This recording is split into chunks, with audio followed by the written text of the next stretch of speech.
BJ from More Game Gumbo. I've got my guest here, Elizabeth Hargrave, the designer of Wingspan, the hottest game out there on the planet. You cannot find it at your game stores, but rumors are telling me that people are getting them in the next week or two, or maybe around that time. Is that right?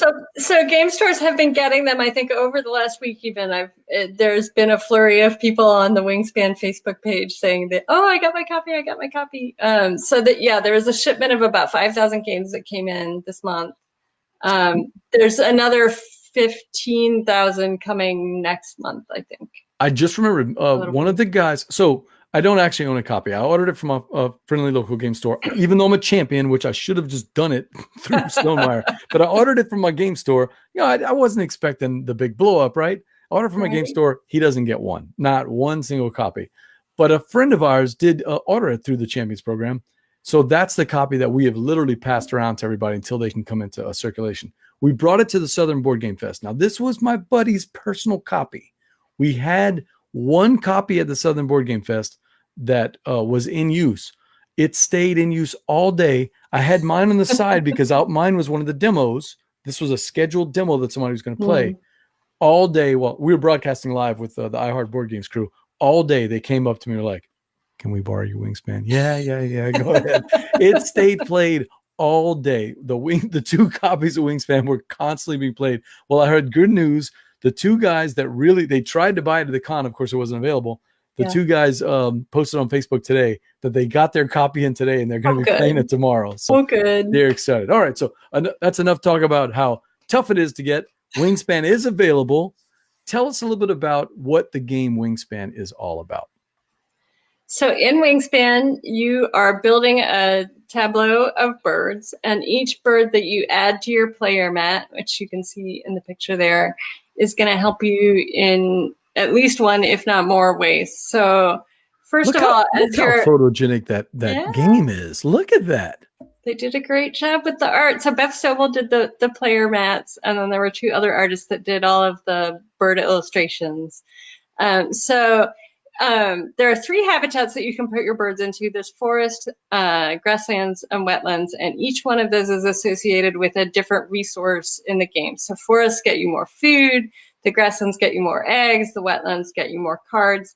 And as you add birds to each of those rows on your player mat, you get better at doing that thing just for having more birds in that row.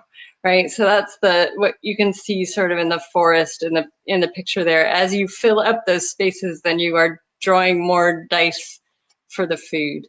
In addition to that, most of the birds have powers on them that get activated when you do that row that they're in. So you would take your food for the forest, and then you would activate any of the birds that are in your forest. So you might have a hawk there that gets to go hunting and look at the top card of the deck, and if it's a small enough bird, it eats it and you get a point for it. Or you might have a bird that just lets you take another food from the bird feeder. There's all kinds of different powers on the birds, but you're sort of building up this very powerful engine over the course of the game because each bird helps you in a couple of different ways. The game is built for 1 to 6 players. Is that right? 5. 1 to 5 players. I'm sorry. 1 to 5. Yep. 1 to 5 players, and Right. it has some of the most gorgeous components I've seen in a game like this. Not unsurprising with Stonemaier. Yeah. But one of the things I had explained to my wife right away was, all right, lots of Easter egg colors there in those eggs. Don't pay attention to that. But I'm hearing rumors that we might need to pay attention to that in the future. Stonemaier said they don't want to use the colors on the eggs as a game element because of color blindness issues. So no, they're just pretty. When I was testing it as a prototype, I had a bunch of poker chips that I had just bought at the thrift store. They were all different colors, and I had sort of picked out the blue and white ones that were all different shades. And I had a couple of people say to me, excuse me, oh, when you have eggs in the game, they should be multicolored like this. And I passed that on to Jamie, and we ended up with these beautiful Easter eggs. Hey, that's awesome. It makes them. It makes for beautiful pictures on there. It really does. It's so good. Yeah. And you know, to tell you the truth, she looked at me and she said, "Oh, okay," and never thought about it again. Sure, right. And I'll be honest, I never think about the colors of the eggs after that. It looks very photogenic, but it's not. Yeah. It doesn't have to be a game element. So I have a question. Why Stonemaier? Out of all the publishers out there, why Stonemaier? So when I pitched it, I picked a bunch of publishers that I knew were going to be at Gen Con the year I went to Gen Con in 2016. And be careful. Jamie is actually listening right now. So, hey, Jamie, hey, Jamie. Thank you for checking in. And so I say some nice things about Jamie here. So I went through sort of the catalogs of a bunch of publishers that I knew were going to be at Gen Con and tried to figure out who even had a chance of being interested in a game about birds, right? Because if your entire game catalog is entirely like high fantasy and science fiction, like what are the chances that you're going to be interested in it? Good point. So that was a good filter. I had really good meetings with 3 different publishers. And yeah, Jamie was, I think, really fascinated by how beautiful this game could be. The concept that I had all of these unique cards, each card is a different bird species. Although I certainly didn't pitch it with 170 cards. Yeah. But I think he sort of had a vision for where it could go. Yeah, I was really pleased that he said yes. I can't imagine an elevator pitch would go well if he said, "Hey, I've got this 170 card game about birds." Right. Maybe a different way to pitch it, Right. But like you said, it was more organic. And that brings me up to another point. I can't remember if I read this or I heard this, but you talked about how you felt like your game was ready and you went to the pitch meetings. You had talks with 3 people. Jamie looked at the game. I think you said it was Jamie and Alan Stone actually both looked at the game, and they gave you some notes, right? Right. So how does that feel as a designer to have what you think is a game that's ready, and then Jamie gets his hands on it? I expected it to a certain extent. Sure. It's sort of out there in how people talk about how their games get published. Although I think different publishers definitely do different levels of development. And some games need different levels of development. Jamie and I certainly spent a lot of time going back and forth, sort of working out all the kinks and making it better and better and better. And I really value that process. So for me, it was just a tremendous, learning opportunity. And I could see the game getting better. So it wasn't frustrating at all. It was great. Jamie says, "Hey, it still felt like a lot of cards at the time, but in a good way." He was really impressed by how many unique birds you already had. Do you remember how many you had whenever you pitched it? I want to say it was somewhere between like 50 and 70. Which probably felt like a lot. Yeah. It was it's a good sized deck already. I've talked to designers about this, and most of the designers I've talked to, some of them are just, "Hey, I design my game, it's ready, and that's why I self-publish. I don't want anybody messing with it." Most designers I talk to are collaborative. I mean, designing a game is a lot of hours of just being by yourself, trying something. I was a songwriter many, many years ago, and a lot of songwriting is just sitting there trying out different things by yourself over and over again. The chance to go, and I did some of that, to write songs with another person is just, it's that excitement that, you contribute something and they contribute back and you get instant feedback. So I'm imagining that there was a part of you that had to be kind of excited every time you got a new email from Jamie with some ideas. What is it going to be this time? Was there? Are you a collaborative person? Yeah, sure. And I think the whole process of needing to playtest your game sort of opens you up to that. Like, you just have to listen to other people and collaborate and take in all the ideas you can. And so, yeah, it felt like a pretty natural extension of that, except Jamie really knows what he's doing and has, several successful games under his belt. So, it was great. I've heard Jamie describe what the kind of comparisons to the game. I have my own ideas on comparisons to the game. What do you say? Who is this game for? What person would like Wingspan? What kind of player? What kind of player? It is a very low confrontation. Like, there's no take that in the game. So it's really suited to people who. There's a little bit with a couple of cards. No? Yeah. Not much. We've had fun with a certain card that allows you to decide which players are going to get certain resources. Oh, sure. But they're still getting a resource. Come on. They are, but you're looking at that person going, you need a worm, huh? Why don't you start picking out of the thing? Okay. And there's no worms in there, and they're looking at you going, yeah. Right. So if that feels mean to you, then this is the game for you, because that's like as mean as it gets, right? Yeah, it's really not mean at all. So you're right. So lower on the player interaction scale. Yeah, and lower generally on player interaction, which I don't mind, but I know, so if you're looking for a lot of like take that heavy interaction, it is not for you, but it is a great sort of engine builder. If you like building things, if you like beautiful art, if you like birds at all, nature at all, I think it will definitely appeal.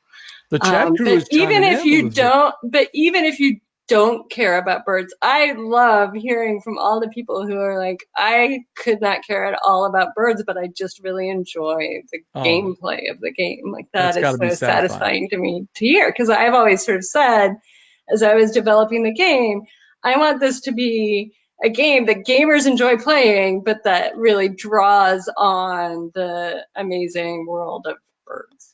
But that it's a good game first. The chat crew's chiming in.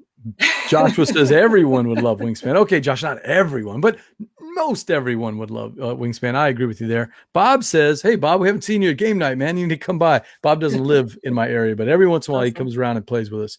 He says, like Wingspan, anybody that likes pretty graphics, learning, and gaming. Yep, that's a good point. I've been wanting my wife to play it for a couple of months, and I finally got her to try it out. She was actually mad. She was like, I should have played with you before. And it wasn't the theme at all. It was just, it's close to that hour length. Okay. And it's got a lot of cards. But I think one of the things that she said, if I remember right, her first impression was, oh, not another Mediterranean game, not another, Viking game. And I'm like, nope, it has nothing to do with that. I think she was actually refreshed with this different take on a game. Nothing wrong with Raiders of the North Sea. We both enjoyed playing it, but there's a lot of games in our collection that have a similar feel to that, and this one felt different. Yeah, and that was the entire inspiration for the game came out of that feeling of like, oh, all these games do feel like, trading in the Mediterranean or building castles, or there's like trains. There's certain categories that an awful lot of games fall into. Josh says, in the many, many times this group has played, we still see new birds pop up or enjoy their work. I played the game. I'm trying to figure out how many times now, 6 or 8, and I'm still seeing new birds. Yeah. And I think that was part of the goal when we decided to go for 170 cards, was that feeling of discovery. And Jamie compared it to Terraforming Mars when he first announced it, which some people have pushed back on. But I think one of the fundamental things that it shares with Terraforming Mars is that huge deck where all the cards are different and you're never going to see the whole deck in one game. And that's just really fun, and it makes every game feel really different. Jamie also said there were a lot of ideas shared back and forth. He's proud of what he sent you, but you were definitely there. It was a very gratifying collaborative process, so that is great. Bob says, Wingspan brings a refreshing change to gaming, so that is nice. Steve's got a question for you. He says, with Wingspan exploding, it's getting noticed out there, New York Times, BGG hotness. Has it been a whirlwind for you, or has it slowed down, or what's this past year been like for you? It's slowing down a little bit. Things got really crazy with the New York Times article. I was getting a lot of requests for more articles and interviews and things like that. And but it's been fun. I mean, I'll ride it as long as it lasts. I can't complain. I'm not sure if Steve, the name father, sent Jamie my notes, because this is one of the questions I was going to ask you on the show notes. He wants to know, the base game focuses on North America, and we're looking at other continents. Is there a North American bird you've discovered since they finished that you find fascinating? And my question was, what's that favorite bird from North America that's not in the game? Didn't make it in. Yeah, someone else asked me that this morning. I wouldn't say I discovered any since we finished, because I really was looking at the whole list for the whole continent a lot of the time when I was looking at what birds should be in or out. there were birds that got left out because I was trying to sort of do a nice distribution of like East Coast versus West Coast versus Midwest, and like get them so that you have the same number that can live in each habitat, so that if you're looking for a specific habitat, you have even distribution so that you have a good chance of getting what you need. And the same with the nest types. And so, like, for example, one of my favorite East Coast birds is the Scarlet Tanager. Beautiful bird, beautiful song, bright red with black wings. I left it out because the Western Tanager is even more beautiful. And and the Western Tanager is the one that made it into the game. So there's a lot of cases like that of like, oh, if I can only have one of these, I picked one, but I would have loved to have done all of them. You know. Nice. That's the one. I like that answer. Lazo wants to know, the art in the game is amazing. Everybody agrees that. How was it working with Beth? Were you able to collaborate with her, or was that Jamie's department? That was really Jamie's department. He hooked up with her. Although he did, send me the first draft of the player mat. And, again, she did the player mat and the card backs and the birdhouse and maybe some other things I'm not saying. But all of the bird art was actually 2 other artists. And I worked a little bit more with them because they were sort of sending me some of their illustrations just to double check that they were on the right track. And they've been on a couple of the species, sent me stuff where they were looking for reference photos for species where, like, if the male's really different from the female, which one did I want? Or, which one of these do you think is more representative of this species, that kind of thing. So that was fun. And then to see the art coming in as they worked on it was amazing. Because I had a lot of, just blank prototype cards where most of the game got tested. I had some placeholder art that I pulled for a lot of games, for a lot of the cards, or especially for sort of the base deck that I first pitched. I had bothered to, pull placeholder art for each bird. But then as we were beefing it up to 170 birds, there was maybe half the deck that was, just the name of the bird in a big white space where the illustration was going to go. So as that started getting filled in, it was pretty awesome. What was it like that first time you got to play the production copy? Oh my God, it's amazing. Jamie actually was super sweet. When he got the first production copy, he Skyped me so that I could see it. But then he sent me a copy. But holding in your hand. Holding in my hand. Yeah. And then I couldn't say anything, right? Because the whole strategy was, okay, we're going to be top secret about this until we release the information right before it goes live. And so, like, I had it for a couple months and just couldn't say anything. That was hard. My buddy Jason, it's so beautiful. My buddy Jason Dinger designed a game called Captains of the Gulf, and because of the delay of the production to being delivered to America, he didn't get to actually see his own game other than the production stuff until BGG Con. And there's a picture on Twitter of him where he's actually on his knees. I saw that. Holding that copy, and tears are coming down. Jason's an emotional guy. He'll tell you he's an emotional guy. But he told me, he said, to go from a dream that I woke up in the middle of the night and just kind of sketched out some ideas and dictated on my phone or whatever it was, and then to actually hold the game in my hands, all that labor of, because it really is a labor of love for people in this industry. So that is awesome that you got to have that experience. And I think people don't realize what the time lag is, right? So we finished my part of Wingspan, the base game, was pretty much done this time last year. So you've been holding it in, and then all you're the time. just waiting, and so and then the art had to be finished, and all the stuff had to be proofread and typeset and whatever, and then it's being manufactured for months, and then on a boat for a while, and there's a long lag time, which we are everyone is experiencing now because Stonemaier has ordered a bunch more copies of the game, and it just takes months for them to arrive. Jamie wanted to know, have you played a new to you game recently because you seem to find inspiration all over the place. Has there been a new to you game that is inspiring you? It's inspiring me. I've been really, this isn't that new to me. I've been playing it for several months now, but I've been really enjoying Castel. Castel. It is delightful. See, you're making a face. It is an unusual theme. No, it's not. Oh, I love the theme. You're kidding me? I love European countries, and that when I saw the idea, I was like, oh, the reason is that I have a running gag with my buddy Sagan, who owns a game, that it's what do I call it? It's a calculus the game. Because I'm just so it's a bad little heavy for your 1 hour wonder, probably. I'm just so bad at math, and Sagan's so much better than me, and I'm sitting there trying to put together those numbers, and he's just going blah, blah, blah, blah, blah, blah, blah, and I'm just putting together pretty colors, and I'm so bad at that game. No, I love the puzzle of it.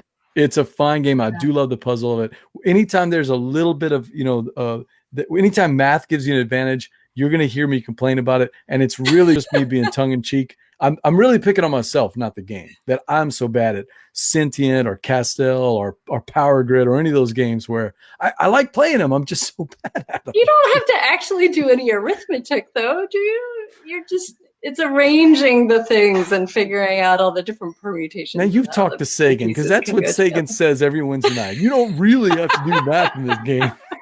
What? I'm doing shtick, Sagan. I'm doing some shtick. But yeah, no. Any of those type of games. What is inspiring you about that Castel game?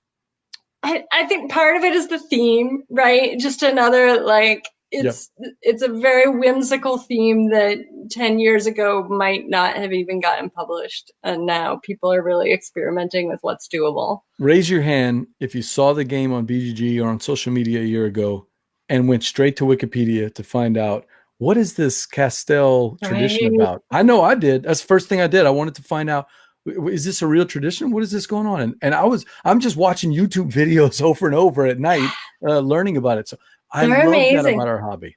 Yeah. And, living here in DC, we have every summer the Smithsonian Folklife Festival, where they'll pick a few cultures from around the world and bring people from that country and show off their music. And last summer, they actually had Catalonia as one of the things, and they brought over a bunch of Castellers from Catalonia, and people were building human towers on the National Mall. It was awesome.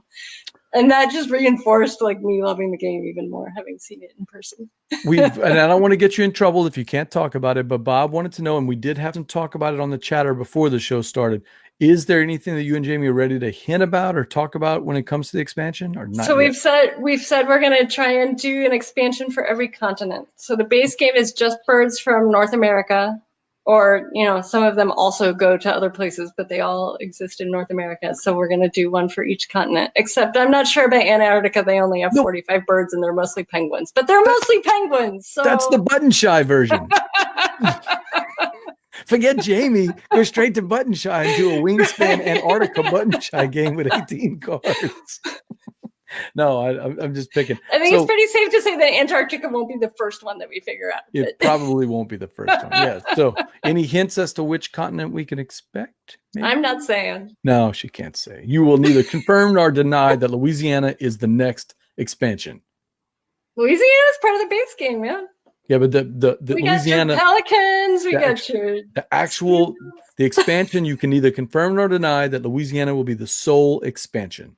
Louisiana is not the sole expansion. Oh, so she is going to deny it. Okay, no. All right, Jamie, thank you for checking in on the show, man. We appreciate it. Jamie was a guest a while back. We need to get him back on, so I enjoyed it.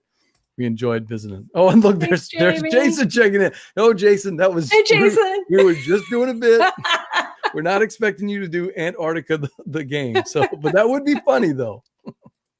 That would be funny. Hey, quick, as well as I do that the buzz and the press that has been happening with Wingspan is bringing people that may not necessarily be board gamers. I've seen crazy stories like Verla had one, tea societies or Audubon societies or bird watching clubs, and they're playing, right?